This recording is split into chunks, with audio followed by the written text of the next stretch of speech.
లవ్‌కు మించిన డ్రగ్ యూనివర్స్‌లో లేదు అని. లవ్ అంటే రొమాన్సేనా? సెక్సేనా? కాకుండా వేరే ఏమన్నా ఉంటాయా? అది కాకుండా కూడా దూరంగా ఉండి ప్రేమించుకునే వాళ్ళు చాలామందున్నారు. మీరు ఈ కాన్సెప్ట్ తీసుకున్నది దేనికోసం? అంటే యూత్‌ని అట్రాక్ట్ చేద్దాము అనా?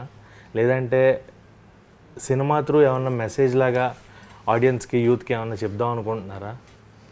ఫస్ట్ ఆఫ్ ఆల్ మెసేజ్ అన్నది ఐ డోంట్ థింక్ ఆడియన్స్ ఎప్పుడు మెసేజ్ ఎక్స్పెక్ట్ చేయరు. Audience are very very intelligent. దేను అంటే మెసేజ్ చూసిన ఒకళ్ళు మర్చిపోతారు, అది వేరే విషయం. సో వాళ్ళకి వాళ్ళకి ఏం కావాలో చాలా క్లియర్గా తెలుసు.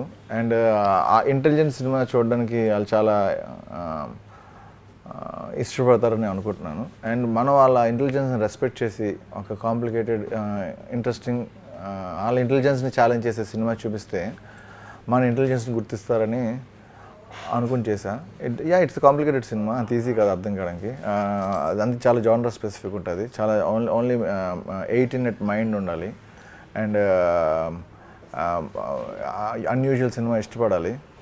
సో అందుకనే తేడా బ్యాచ్లోని బ్యానర్ క్లియర్గా తేడాగా ఇంట్రెస్టింగ్ స్టఫ్ ఇష్టం ఉన్న వాళ్ళకి సినిమా నచ్చుతుంది. ఇంట్రెస్టింగ్ స్టఫ్ అందులో నుంచి మనం చాలా తీసుకోవచ్చు. ఇంట్రెస్టింగ్ స్టఫ్ ట్రైలర్లో చాలా చూపించారు. సినిమాలో ఏ మోతాదులో అది ఉండబోతుంది అండ్ సినిమాలో దాని మీదే బేస్ చేసుకుని, అంటే వాట్ ఐమ్ టాకింగ్ అబౌట్ మీకు అర్థమైపోయి ఉంటుంది. మోస్ట్ ఆఫ్ ద రొమాన్స్ డైరెక్ట్గా మాట్లాడుకుందాం. మనకి అక్కడే స్ట్రక్ అయిపోయారు, అర్థమైంది. నేను అక్కడ స్ట్రక్ అవ్వలేదు. అంటే ఎంత ట్రైలర్లో ఆల్మోస్ట్ 70% ఆఫ్ కంటెంట్ అదే కనిపించింది, టాపిక్ వెళ్తున్నా కూడా. అంటే మీకు అలా కనిపించింది? నాకైతే చాలా స్టోరీ చూపించా ట్రైలర్లో. చాలా స్టోరీ చూపించారు. ట్రైలర్ నుంచి స్టోరీ తీసుకోవచ్చు. ట్రైలర్లో చాలా స్టోరీ చూపించాను. సరే, సినిమాలో మనకి ఏంటి main backdrop of the film? అంటే దీంట్లో ఒక డైలాగ్ కూడా యూస్ చేశారు, that wife of someone with someone else. పెళ్ళాం పక్కన పడుకున్నది మాత్రం ప్రాణాలు తీసుకునే రాతియుగంలో లేని అన్నది డైలాగ్ గురించి వాడుతున్నారా? యా. సో అదొకటి ఉంది. Some two other people with one women. అంటే ఎవరు అనేది క్లారిటీ ఇంకా రావట్లేదు మాకు. మీరు ఏం చెప్పాలి అనుకున్నారనేది we want to watch it on the big screen. ఆ పర్టికులర్ సీన్ మీకు అర్థం చేసుకోవాలంటే సినిమా చూడాలి.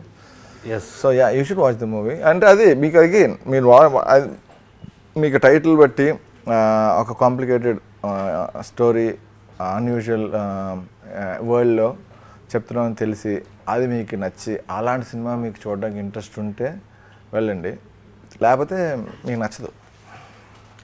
ఓపెన్గా చెప్పేస్తున్నారు. నచ్చదు. Complete open statement. చాలా అంటే ఓపెన్గా ఉన్నట్టుగా చెప్పేసి ఆడియన్స్ నచ్చితేనే రండి. మరి ఎంత డేర్ స్టెప్! ఇలాంటి ఒక స్టేట్మెంట్ ఇవ్వాలి అంటే రేపు ఫ్యూచర్లో మీరు ఏ సినిమా తీసినా కూడా ఆడియన్స్ మీ పైన అదే దృష్టితో చూస్తారు. ఇప్పుడు రామయోగి గారి నుంచి ఒక సినిమా వస్తుంది అన్నప్పుడు ఈయన ఫస్ట్ సీజన్ సినిమా ఇది, ఈయన ఒక బోల్డ్ స్టేట్మెంట్ పాస్ చేస్తున్నాడు, నచ్చితే రండి లేకపోతే లేదు అని. సో అలా కాకుండా జనాలకి నచ్చే పాయింట్ ఆఫ్ వ్యూలో తీశారు అని అనుకోవచ్చు కదా, అలాంటి ఆలోచన చేయవచ్చు కదా. అదే చెప్తాను, ఆడియన్స్ చాలా ఇంటెలిజెంట్ అని వాళ్ళ ఇంటెలిజెన్స్ని రెస్పెక్ట్ చేసి ఒక కాంప్లికేటెడ్ ఇంటెలిజెంట్ సినిమా తీస్తే వాళ్ళు గుర్తిస్తారు నమ్మకంతోనే తీసింది. నేను బేసికలీ వాళ్ళకి ఇంటెలిజెంట్ పీపుల్కి నచ్చుతుంది, నచ్చకపోతే వాళ్ళు డమ్ పీపుల్ అంతే. వాళ్ళు డమ్మా ఇంటెలిజెంటా వాళ్ళకి వదిలేద్దాం. ఏదో కొంచెం డిఫికల్ట్గా ఉంది సార్. ఇప్పుడు చూసిన తర్వాత నచ్చలేదంటే డంబని నా ఉద్దేశంలో. మీ ఉద్దేశంలో ఖచ్చితంగా చూసినప్పుడు ప్రతి ఒక్కటి నచ్చిందని చెప్పాలి. ఇంటెలిజెంట్ అన్న టాపిక్ రావాలి అంటే సో దానికి ఆప్షన్ లేకుండా చేసేసారు ఈయన అక్కడ. చూసిన తర్వాత చూద్దాం సార్ అది ఎలా ఉంటుందని.